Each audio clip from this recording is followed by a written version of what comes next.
Le conseil municipal de la ville de Saint-Paul s'est tenu le mardi 23 juin. Et comme va nous l'expliquer le premier magistrat de la commune, Joseph Sinémalé, était à l'ordre du jour le contrat de ville avec l'État, la finalisation du projet social et urbain pour le quartier de la Grande Fontaine dans le cadre du PNRU2. Le conseil du mardi 23 juin 2015 était axé sur plusieurs dossiers, dont le plus important pour moi, c'est le contrat de ville qu'on va signer avec l'État et le PRNU, c'est-à-dire l'ANRU de la Grande Fontaine, qui est très important pour la population de la Grande Fontaine, parce que c'est le quartier de la Grande Fontaine, la construction du quartier de la Grande Fontaine date depuis plusieurs années.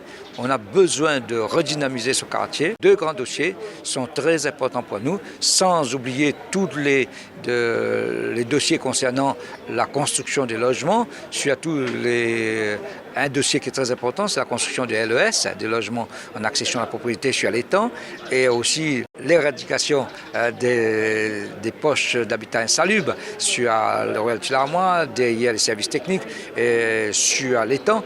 Donc c'est un très bon conseil qui s'est déroulé dans le calme et aussi avec du sérieux.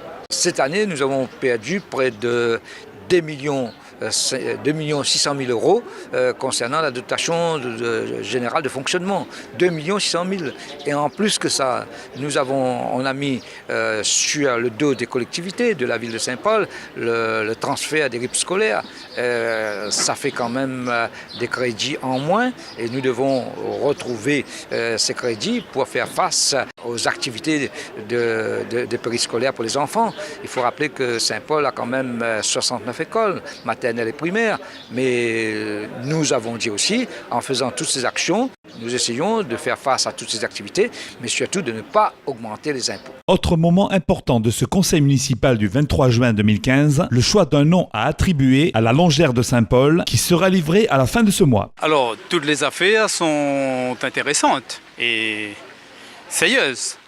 Mais c'est vrai aussi, on a l'affaire 8 qui consiste à choisir un nom pour la dénomination de la longère. La longère est un bâtiment classé au titre du patrimoine historique de la Réunion. Ce bâtiment a fait l'objet d'une réhabilitation. C'est terminé fin juin la livraison, donc la livraison est imminente. Il se trouve qu'il faut donner un nom et nous avons fait le choix sur un historien réunionnais, profondément réunionnais.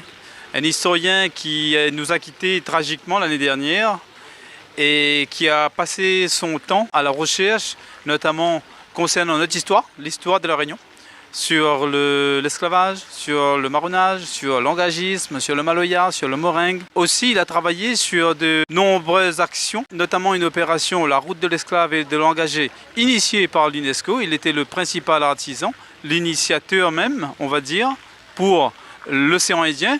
Et des passants, puisqu'on arrive aussi en Chine, la dernière stèle inaugurée. Aussi, il était maître de conférence à l'université, tout le monde le sait. Il était à l'origine de plusieurs films documentaires, notamment Madame des Bassins ou encore Les Enfants de la Creuse. C'est vraiment, là, nous sommes sur le patrimoine culturel de la Réunion. Ce bâtiment doit être consacré uniquement pour faire de la culture, du patrimoine culturel.